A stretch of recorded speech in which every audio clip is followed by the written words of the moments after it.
রোজা আসছে আমাকে ভদ্র বানানোর জন্য, রোজা আসছে আমাকে নেককার করার জন্য, রোজা আসছে আমাকে মুত্তাকি বানানোর জন্য, রোজা আসছে আমাকে নামাজি বানানোর জন্য, রোজা আসছে আমার মুখটাকে সংযত করার জন্য, কন্ট্রোল করার জন্য, আমার চোখটাকে কন্ট্রোল করার জন্য।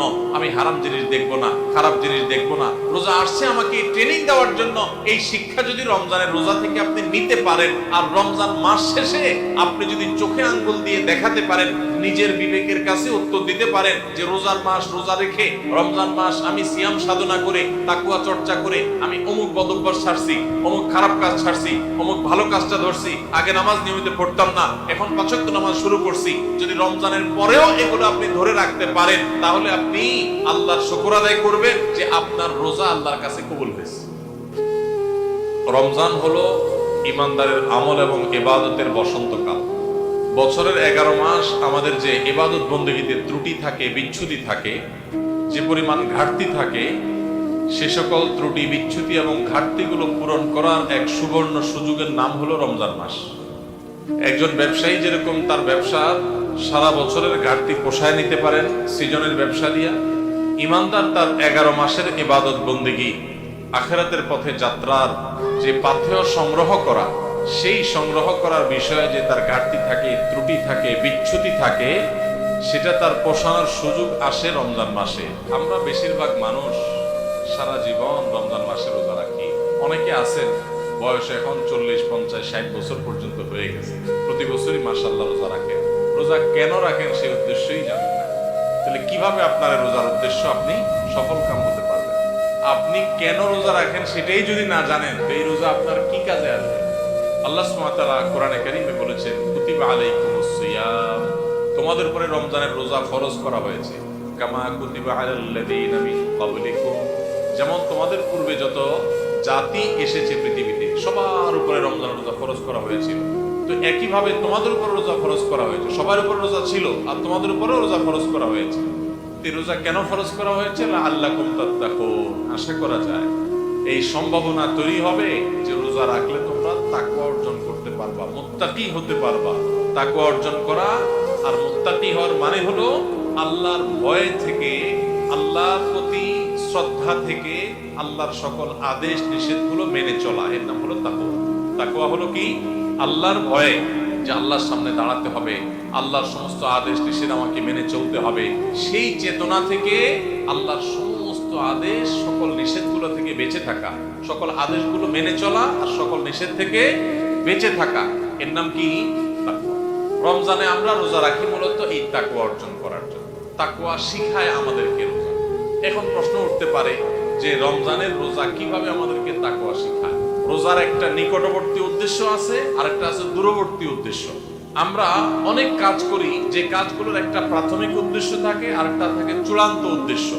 যেমন আপনি এখান থেকে রিকশায় উঠেছেন, রিকশায় উঠে আপনি মেইন রোডে যাবেন, বাড্ডা যাবেন, আফতাবনগর গেইটে যাবেন, রিকশায় উঠেছেন।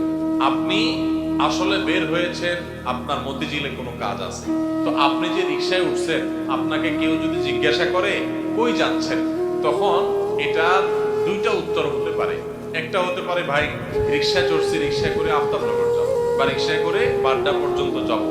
আরেকটা উত্তর হতে পারে ভাই মতিঝিল যাব, কারণ মতিঝিলে আপনি যাবেন, ওইটাই মূল উদ্দেশ্য। তো মতিঝিল গেলেও রিকশায় তো আর মতিঝিল যাবেন না, রিকশায় আপনি মেইন রোড পর্যন্ত যাবেন, এরপরে বাসে সিএনজিতে করে আপনি বা অন্য কোনো কিছুতে করে আপনি মতিঝিল যাবেন। তো এই যে রিকশায় করে আপনি প্রথম একটা জায়গায় যাবেন, এরপরে আরেকটা গাড়িতে করে আপনি আপনার মূল জায়গায় যাবেন। এই মূল জায়গায় যাওয়াটা হলো চূড়ান্ত লক্ষ্য, আসল উদ্দেশ্য, শেষ উদ্দেশ্য।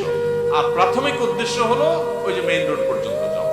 ঠিক একইভাবে রমজানের রোজার দুইটা উদ্দেশ্য আছে। কয়টা উদ্দেশ্য আছে? একটা হলো প্রাথমিক উদ্দেশ্য, আরেকটা হলো ফাইনাল উদ্দেশ্য। প্রাথমিক টার্গেট, প্রাথমিক লক্ষ্য হলো রমজানের রোজা, এর মাধ্যমে আমরা তাকওয়া অর্জন করব, মুত্তাকি হইতে পারব। আর রোজার শেষ টার্গেট, চূড়ান্ত লক্ষ্য এবং যেখানে শেষ পর্যন্ত যেতে চাই, ওই যে শেষ গন্তব্য যেরকম মতিঝিল যাওয়া, এরকম রোজার শেষ গন্তব্য হলো আল্লাহকে সন্তুষ্ট করে জান্নাতে যাওয়া। এটা হলো রোজার শেষ উদ্দেশ্য, ফাইনাল উদ্দেশ্য। এখন প্রাথমিক উদ্দেশ্যটা যদি আপনি অর্জন করতে না পারেন, তাহলে ফাইনাল উদ্দেশ্যে কখনো আপনি যেতে পারবেন? আপনার মতিঝিলে যেতে হলে আপনাকে মেইন রোড পর্যন্ত আগে মেইন রোড পর্যন্ত যদি আপনি যেতে না পারেন তাহলে মতিঝিলে যেতে পারবেন। ঠিক একইভাবে রমজানের রোজা থেকে আগে আপনাকে মুত্তাকি হইতে হবে, আগে তাকওয়া অর্জন করতে হবে। রোজা রাখছেন, মুত্তাকি হইতে পারেন নাই, রোজা রাখছেন, তাকওয়া অর্জন করতে পারেন নাই, তাহলে আপনার ওই মেইন রোড পর্যন্ত যাওয়া হয় নাই। অতএব মতিঝিল পর্যন্ত যাওয়া অর্থাৎ জান্নাত পর্যন্ত যাওয়া, আল্লাহর সন্তুষ্টি লাভ, সেটাও অর্জন হবে না। আমি কি বুঝাইতে পারছি ভাইরা আমার? তাহলে এই যে রমজান আসছে, রোজা আসছে, প্রতি বছরই তো আমরা আলহামদুলিল্লাহ বেশিরভাগ মানুষই তো রোজা রাখি। আমাদের নিজেদেরকে জিজ্ঞাসা করতে হবে, রোজার যে প্রাথমিক উদ্দেশ্য আছে সেটা আমি হাসিল করতে পারলাম কি পারলাম না। যদি আমি রোজার প্রাথমিক উদ্দেশ্য হাসিল করতে না পারি, তাহলে রোজার আসল উদ্দেশ্য যে আল্লাহকে খুশি করে জান্নাতে যাওয়া, সেটা কোনোদিনই অর্জন হবে না।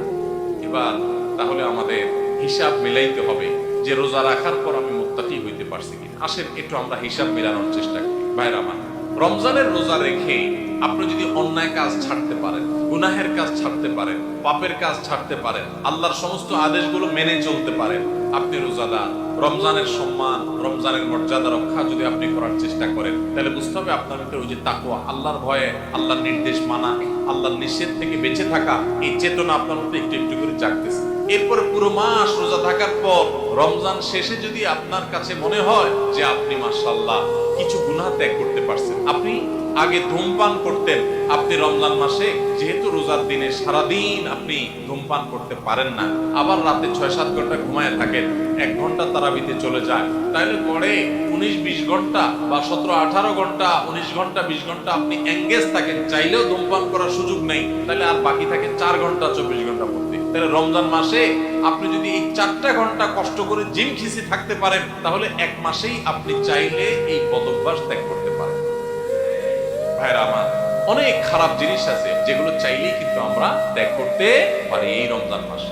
রমজান মাসে এই হারাম জিনিসগুলো, এই খারাপ জিনিসগুলো যদি আমরা ত্যাগ করার চেষ্টা করি, আমরা যদি পরিকল্পনা করি, রমজান শেষ হয়ে গেছে, আমি একটা খারাপ জিনিস ছেড়ে দিতে পারলাম। আপনি ধূমপানটা ছেড়ে দিতে পারছেন। আপনার আগে মুখ খারাপ হতো, রমজান মাসে না রোজা থেকে মুখ খারাপ করতে পারি না, রোজা আসছে আমাকে ভদ্র বানানোর জন্য, রোজা আসছে আমাকে নেককার করার জন্য, রোজা আসছে আমাকে মুত্তাকি বানানোর জন্য, রোজা আসছে আমাকে নামাজি বানানোর জন্য, রোজা আসছে আমার মুখটাকে সংযত করার জন্য, কন্ট্রোল করার জন্য, আমার চোখটাকে কন্ট্রোল করার জন্য। আমি হারাম জিনিস দেখবো না, খারাপ জিনিস দেখবো না। রোজা আসছে আমাকে ট্রেনিং দেওয়ার জন্য। এই শিক্ষা যদি রমজানের রোজা থেকে আপনি নিতে পারেন, আর রমজান মাস শেষে আপনি যদি চোখে আঙ্গুল দিয়ে দেখাতে পারেন, নিজের বিবেকের কাছে উত্তর দিতে পারেন যে রোজার মাস রোজা রেখে, রমজান মাস আমি সিয়াম সাধনা করে, তাকওয়া চর্চা করে আমি অমুক বদভ্যাস ছাড়ছি, অমুক খারাপ কাজ ছাড়ছি, অমুক ভালো কাজটা ধরছি, আগে নামাজ নিয়মিত পড়তাম না, এখন 5 ওয়াক্ত নামাজ শুরু করছি। যদি রমজানের পরেও এগুলো আপনি ধরে রাখতে পারেন, তাহলে আপনি আল্লাহর শুকর আদায় করবেন যে আপনার রোজা আল্লাহর কাছে কবুল হয়েছে, এবং কবুল হয়েছে দেখে আল্লাহ আপনাকে রোজার মাধ্যমে ভালো কাজ করার তৌফিক দিচ্ছেন, খারাপ কাজ থেকে বাঁচার তৌফিক দিচ্ছেন। ভাইরা আমার, এই জন্য যে আমাদের রোজাগুলো হবে, রোজার উদ্দেশ্য যেন আমি হাসিল করতে পারি, সেজন্য ভাইরা আমার, আপনি রিক্সা উঠলেন, মেইন রোডে যাবেন, তারপরে আপনি মতিঝিল যাবেন। আপনি মেইন রোডে যাবেন এই জন্য রিক্সা উঠছেন, ঠিক আছে, কিন্তু রিক্সা কোনো কারণে পাঞ্চার হয়ে গেছে। এই পাঞ্চার হওয়া রিক্সা আপনি বসে আছেন, আপনি আর যান নাই, আপনি আরেক রিক্সা উঠেন নাই, আপনি ফেরত চলে আসছেন, তাহলে আপনি কখনো মতিঝিল যাইতে পারবেন। রমজান মাসে রোজা রাখার পর একটা গুনাহ হয়ে গেছে, এটা হলো চাকা পাঞ্চার হওয়ার মতো, সামনে আগাইতে পারলেন না। তাকওয়া চর্চা করার কথা, গুনাহ এবং হারাম কাজ ছাড়ার কথা, বদভ্যাস ত্যাগ করার কথা, কিন্তু আপনার ত্যাগ করতে পারেন নাই। তাহলে আপনি যে চাকা পাঞ্চার হয়ে যাওয়ার মতো থেমে থাকবেন না, আরো সামনে অগ্রসর হবেন, আরো শক্তিশালী ভাবে অগ্রসর হবেন। ভাইরা আমার, জীবনটা খুব সীমিত বাবারে, অনেক সংক্ষিপ্ত জীবন, দেখতে দেখতে জীবন পার হয়ে যায়। যারা বয়স 30-40 হয়ে গেছে বা আরো কম বেশি আছে, একটু চোখটা বন্ধ করে শৈশবকে একটু চিন্তা করেন, দেখবেন কদিন আগে আপনি ছোট বাচ্চা পোলাপানের মতো হাঁটাহাঁটি করছেন। এই যে পোলাপান ছোটাছুটি করতেছে, এদের মতো কয়দিন আগে আপনি ছিলেন। দেখতে দেখতে 40, 50, 60, 70, 80 বছর জীবন অনেকের পার হয়ে গেছে। বাকি যে কয় বছর আছে এটাও দেখতে দেখতে চলে যাবে। সব পড়ে থাকবে, আপনার ব্যবসা বাণিজ্য, আপনার সংসার, আপনার ঘর বাড়ি, আপনার দোকানদারি, ভাইরা সব থেকে যাবে, শুধু আপনার সাথে আপনার আমলগুলো যাবে। নেক আমল করবেন তো অনন্ত অসীম কালের জান্নাত, আর বদামল করবেন অনন্ত অসীম কালের জাহান্নাম। ভাইরা আমার, সেজন্য রমজান আসছে আমাদেরকে পরিশুদ্ধ করার জন্য, আমাদের মুত্তাকি বানানোর জন্য। মুত্তাকি হব তো ইনশাআল্লাহ, হারাম কাজ ছাড়বো তো ইনশাআল্লাহ।